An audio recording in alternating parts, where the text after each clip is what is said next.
सर्वेभ्यो नमः। संस्कृतभाषोपनिबद्धं पुस्तकचतुष्टयं मत्पुरो विलसति। सर्वाण्यपि पुस्तकानि सद्यः प्रकाशितानि।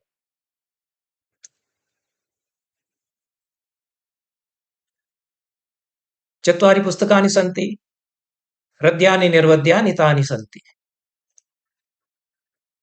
संस्कृते कश्चन अभ्युदयो जायते इति प्रत्यायन्ति पुस्तकानि इमानि। प्रथमं पुस्तकं वर्तते रघुवंशमहाकाव्यं प्रथमः सर्गः। आचार्य बच्चूलाल अवस्थीवर्यैः विरचितया व्याख्यया विभूषितम्। आचार्य बच्चूलाल अवस्थी विंशशतकस्य कश्चन विलक्षणः विचक्षणः पण्डितः वर्तते। कालिदास संस्कृतकादम्या पुस्तकमिदं प्रकाशितम्। आचार्य अवस्थीवर्याः जीवनस्य अन्तिमेषु वर्षेषु स्वयं तथा न लिखन्ति स्म, तेषां हस्तः कम्पते स्म। अतएव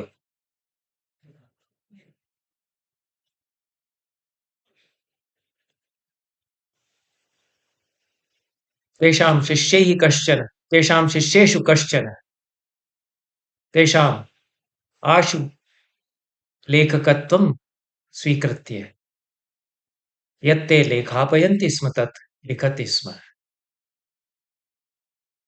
एवं कृतेन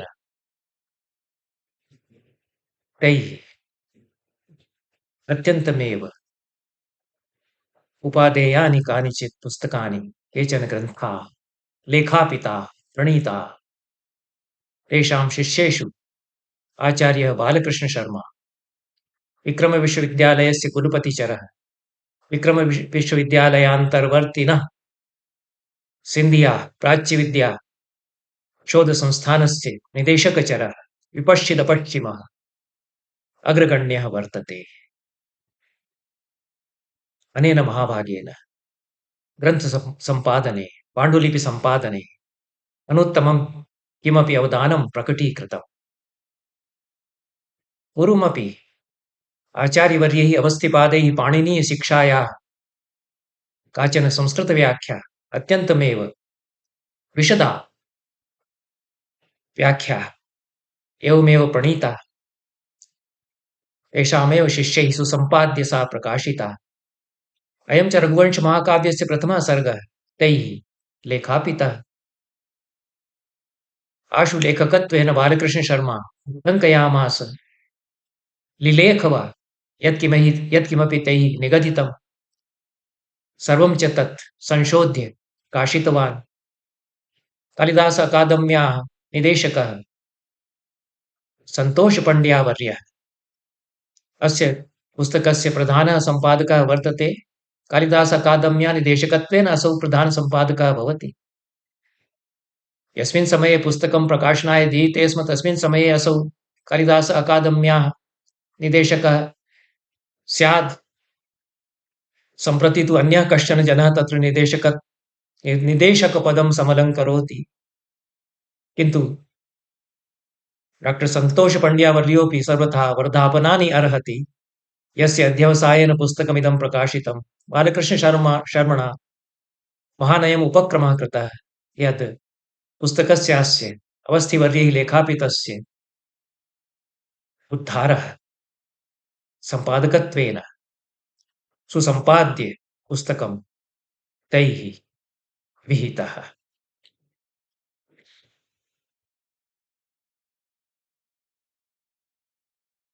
व्याख्यापरम्परायां किञ्चित् अद्वितीयं विलक्षणं च योगदानं वर्तते आचार्य अवस्थीवर्याणां। त्रिनयनभाष्यं यत् पाणिनीयशिक्षायाः प्रणीतं तदपि भाष्यं सकलशास्त्र अवगाहनपुरस्सरं शिक्षापरम्परायाः नवाविष्कारं विधत्ते। एवमेव भारतीयदर्शनबृहत्कोशः तेषां दशसु खण्डेषु प्रकाश्यमानः वर्तते। तत्र सप्तखण्डाः प्रकाशिताः। भारतीयदर्शन अध्ययन अनुशीलन परम्परायाम् अप्रतिमं तत्कार्यं वर्तते। विश्वकोशात्मकं कार्यं वर्तते। अन्येपि तेषां ग्रन्थाः सन्ति हिन्दीभाषायां, संस्कृते वा।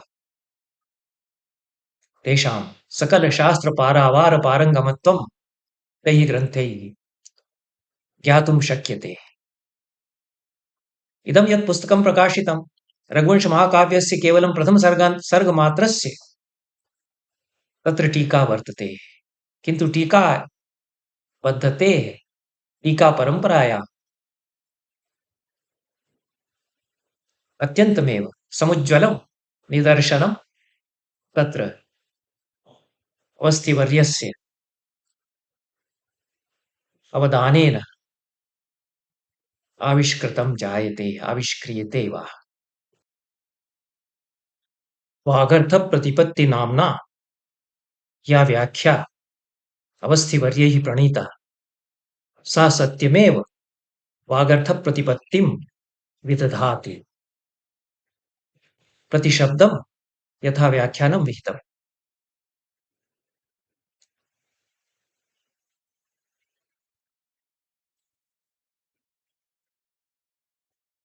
संस्कृतसाहित्यजिज्ञासुभिः, संस्कृतछात्रैः रघुवंश महाकाव्यस्य अध्येतृभिः इयं व्याख्या अवश्यमेव पठनीया, मननीया च। प्रथमः एव श्लोकः वर्तते वागर्थाविव सम्पृक्तौ वागर्थप्रतिपत्तये जगतः पितरौ वन्दे पार्वती परमेश्वरौ।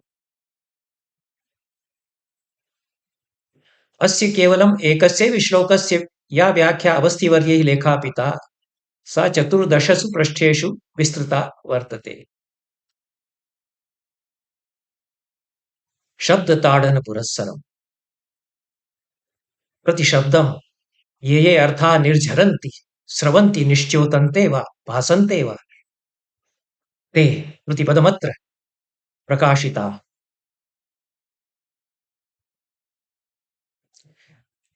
तत्र वागर्थाविव सम्पृक्तौ वागर्थप्रतिपत्तये तत्र इव शब्दव्याख्यायां सादृश्यस्य समानस्य सदृशस्य च को विवेकः इति विस्तरेण प्रतिपादितम्।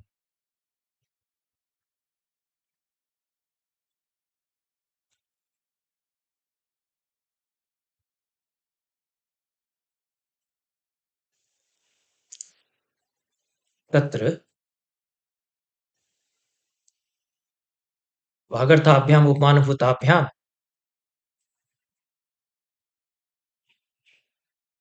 तत्र पार्वती परमेश्वरौ वागर्थौ पृथक् भावेन प्रतीयेते।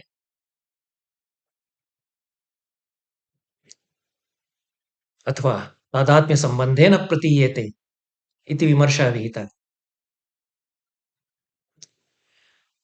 एतादृशी विशदा व्याख्या प्रायशः अन्या न स्यात्। केवलं केचन व्याख्याकाराः अपवादभूताः सन्ति, यथा रघुवंशव्याख्याकर्तृषु अरुणगिरिनाथः। सोऽपि प्रथमपद्यस्य व्याख्यायाम् अत्यन्तमेव गहनं विस्तृतं विपुलं च व्याख्यानं विदधाति। कथं रघुवंशमहाकाव्यं महाकाव्यायमानं वर्तते इति सप्रमाणम् असौ सविस्तरं प्रतिपादयति। अस्यां व्याख्यायां वागर्थप्रतिपत्तिव्याख्यायां दर्शनतत्त्वं, विचारसूत्रं, विचारतत्त्वं, अलङ्कारतत्त्वं, कवित्वसौन्दर्यं सकलमपि परमावगाहनपुरस्सरम् अवस्थिवर्येण समुद्घाटितम्।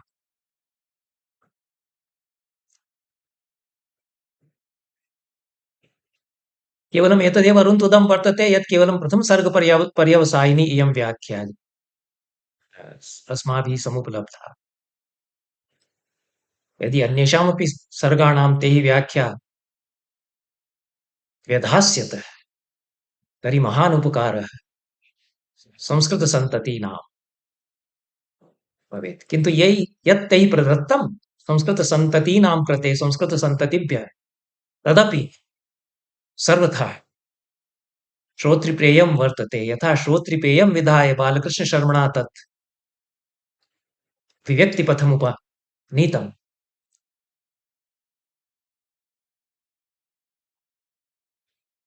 तेषां सर्वमेव विलक्षणम् अभवत् वस्तिवर्याणि। तेषां काव्यानि विलक्षणानि सन्ति, अनुत्तमानि सन्ति।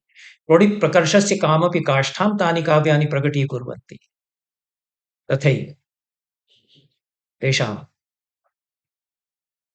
लेखनी कथं विस्तारं तनोति।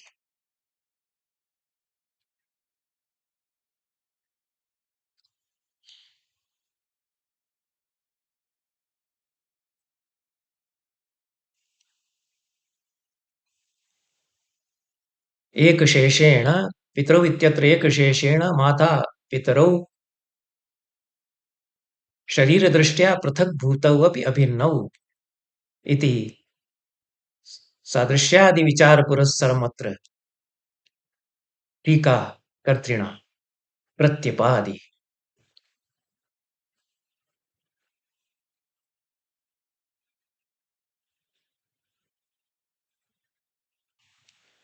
जननक्षणे शुक्र शोणित क्षरणक्षणे पृथग्भावेन कामं प्रतीतिर्भवतु, किन्तु वास्तविकी अभेदबुद्धिरेव भवति इति तैः अत्र प्रतिपादितम्।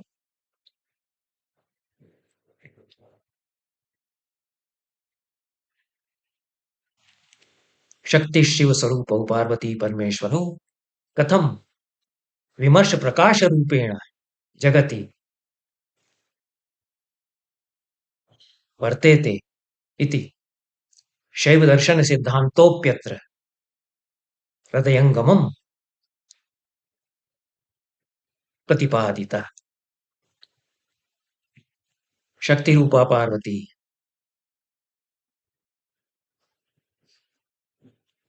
तथैव महेश्वरः, ताभ्यामेव जगतो निष्पत्तिः इति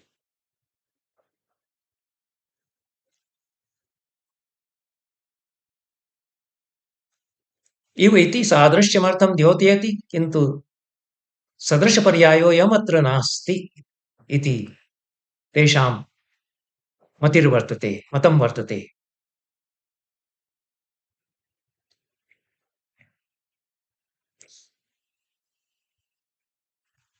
सदृशपर्यायाणां प्रयोगे अर्थी उपमा स्यात्।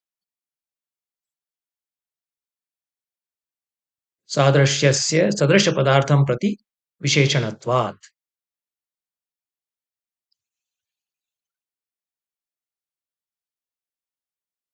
सादृश्यबोधके इव निपाते तु साक्षादेव सादृश्यं प्रतीतिगोचरतां याति।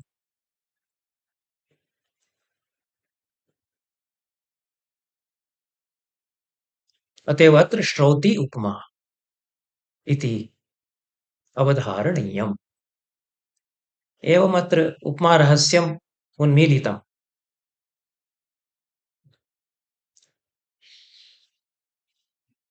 सादृशनिबन्धने उपमा भवति।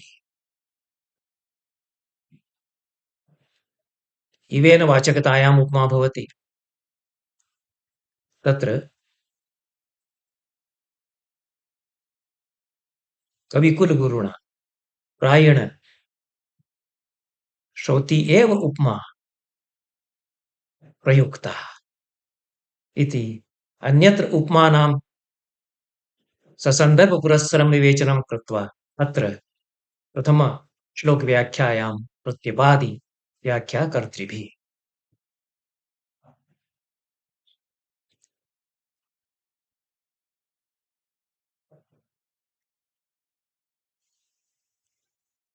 एवं सकलामपि परम्परां, अलङ्कारशास्त्रपरम्परां, शैवशास्त्रपरम्परां च अवगाह्य आधुनिकानाम् अपि मतानि असौ व्याख्याकारः परामर्शति।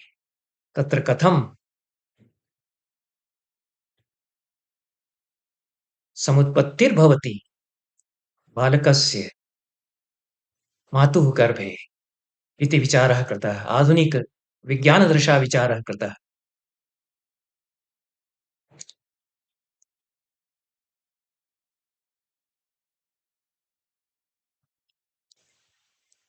जगतः पितरौ वन्दे इत्यत्र वन्दनस्य किं प्रयोजनम् इति प्रयोजनस्य विचारः कृतः। अनन्तरं च प्रतिपत्तिपदार्थस्य विचारः तत्र सविस्तरं विहितः। का नाम प्रतिपत्तिः इति प्रतिपत्तिस्वरूपं व्याख्याकारेण अवस्थिवर्येण अत्र निरूपितम्।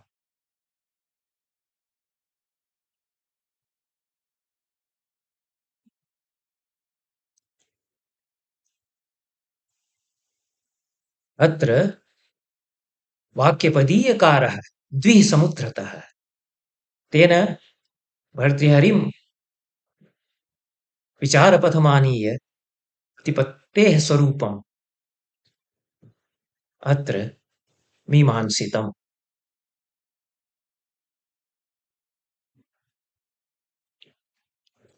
अन्यान्यपि उद्धरणानि वाक्यप्रतीकारस्य अत्र तैः दत्तानि सन्ति।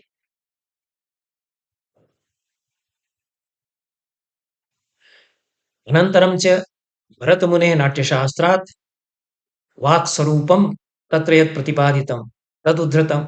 वाचि यत्नस्तु कर्तव्यो नाट्यस्येयं तनुस्मृता इति यत्तेषां कथनं तदपि उद्धृतम्। व्याख्या कथं कं कं क्षितिजम् अवगाहते इति दर्शं दर्शं भावं भावं चकितमत्र भवति चित्तम्।